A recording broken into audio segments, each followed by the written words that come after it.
예, 안녕하십니까. 백만장자입니다. 예, 사랑합니다. 예.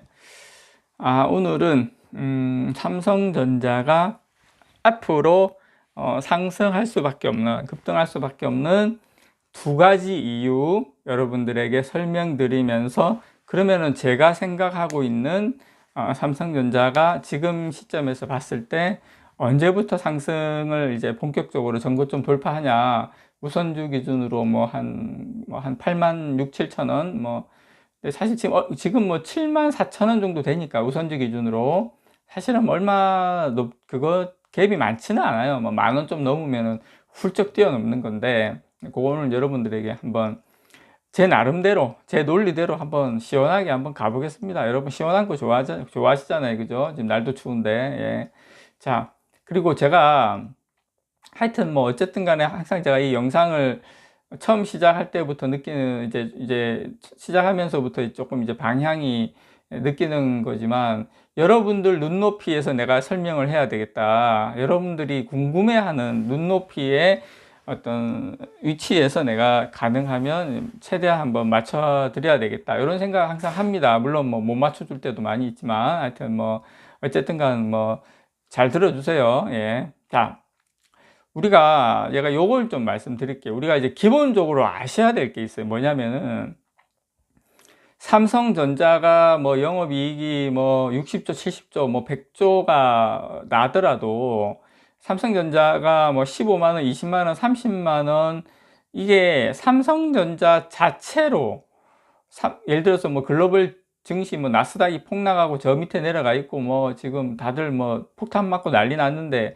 삼성전자 혼자 실적이 팡팡팡 튀면서 갈 수가 있다고는 생각하지 않습니다, 여러분. 무슨 말이냐면, 우리가 이제 삼성전자를 볼 때 기본적으로 미국 나스닥이라든지 필라델피아 반도체 지수라든지 마이크론 메모리 반도체 미국에 상장돼 있죠. 이런 주변 여건을 보는 것도 상당히 중요합니다. 왜 그러냐면, 나스닥은 무슨 위주입니까? 기술주 위주로 되어 있죠. 자, 필라델피아 반도체 지수는 우리가 알고 있는 인텔, 퀄컴 이런 여러 가지 어떤 반도체 종목들을 합쳐놓은 지수죠. 마이크론은 두말할 것도 없이 메모리 반도체죠. 그래서 이게 왜 우리가 주변 여건이 중요하냐면, 이 글로벌 기업의 실적이라든지 그런 유동성 이런 것이 삼성전자 실적에 바로 미치기 때문입니다. 자, 이제 서두로 이런 것을 우리가 깔고 가야 된다. 그래서 삼성전자가, 제가 이걸 설명드리는 이유는 이제 다음 걸 설명드리기 위해서 그런 겁니다. 자,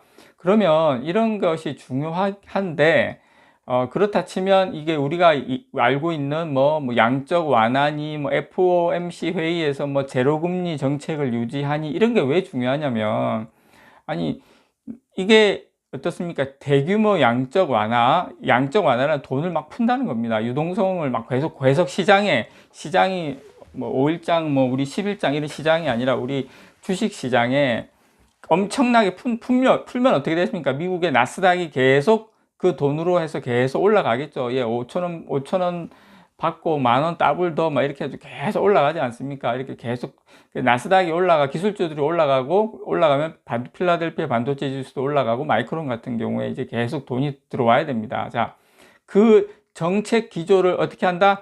계속 유지한다. 자, 첫 번째 이유, 삼성전자가 상승할 수밖에 없는 이유 중에 첫 번째 이유, 계속 양적 완화가 공급되고 있다. 이러면 좀 조심해야 되겠죠. 만약에 미국 연준이 통화 공급을 줄이면서 유동성 여건이 팍팍해지고 이렇게 해서 주가가 급락하거나 약세장이 오면, 이러면 우리가 조심해야 되는데, 지금은 그런 분위기가 전혀 없다. 다만 최근에 미국 국채 10년물 금리가 상승해서, 이것은 시장의 일시적인 요인이지 어떤 추세적인 시장을 돌릴 만한 그런 건 아닙니다, 아직까지는. 자, 두 번째, 삼성전자가 상승할 수밖에 없는 요인, 저는 지금 삼성전자 EPS 뭐냐면 주당 이익입니다. 이게 이례적으로 탄탄합니다. 무슨 말이냐면, 삼성전자가 가장 영업이익이 좋았을 때가 58조 그 정도 될 거예요. 18년도에.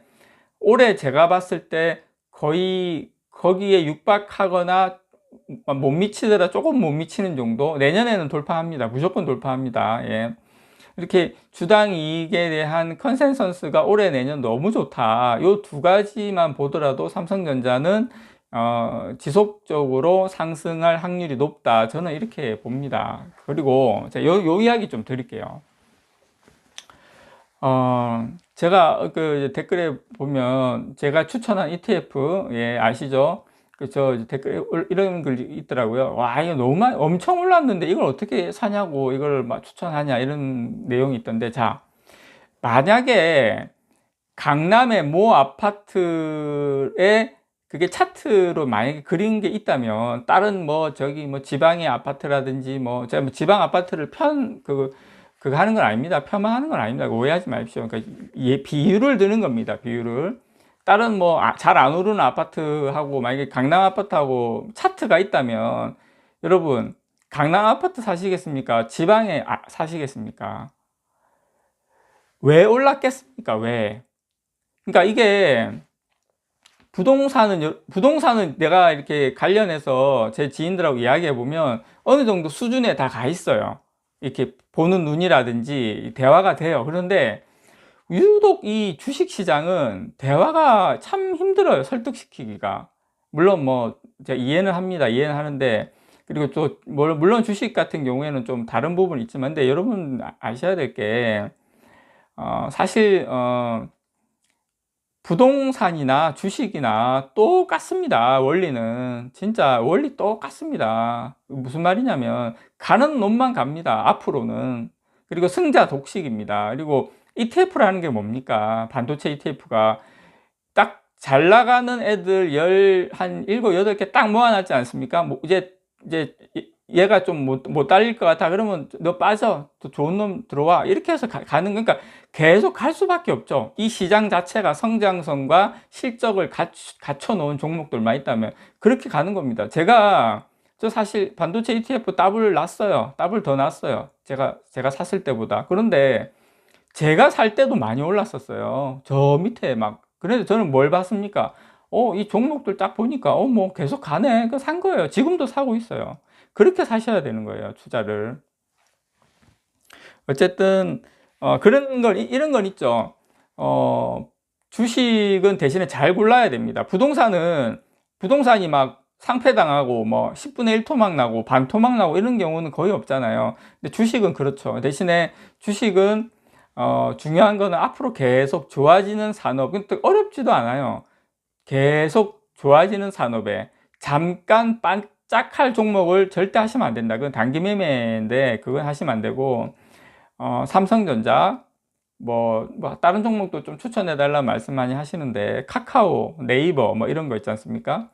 뻔해 보이지만 실적과 성장성을 가지고 있는 회사에 매달 투자하시는 게 이게 정답입니다. 이게 저뿐만 아니라 좀 재산 뭐 한 100억 넘어가시는 분들 웬만큼 유튜브 하시면서 좀 하시면 다 똑같은 이야기 하죠. 왜냐? 그게 진리이기 때문에 그렇습니다. 그래서 저는 요 좀 말씀드릴게요. 저는 이제 다음 달이 실적 발표 시즌 들어오지 않습니까?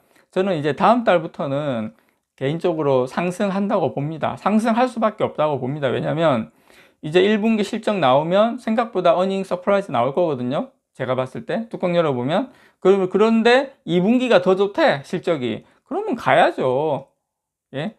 아니 1분기보다 2분기가 더 좋다는데 실적 발표 나오면 가야죠. 갈 수밖에 없죠. 지표로 나오는데 내년은 더 좋다는데. 그래서 저는 만약에 4월 달에도 기간 조정을 보이면 정말 마지막 개미 털기, 정말 진하게 개미 털기 하는데 그럼 5월 달에 가겠죠. 그렇게 생각하시고, 이제는 제가 사실은 적중했죠. 제가 1월 달에 막 고점 찍을 때, 이제 고점 찍고 내려올 때 이번 기간 조정 3, 4개월은 갈 겁니다. 그러니까 또 댓글에 말도 안 되는 소리니 뭐 네가 뭐 점쟁이니 지금 거의 점쟁이 다 됐지 않습니까? 이제 한 3개월 누웠으니까 제가 봤을 때는 이제 그렇게 멀지 않았다. 이제 길어봐야 한 달이다. 네, 한 달 내외에 좋은 소식 온다. 저는 그렇게 생각을 합니다. 이상 백만장자였습니다. 사랑합니다.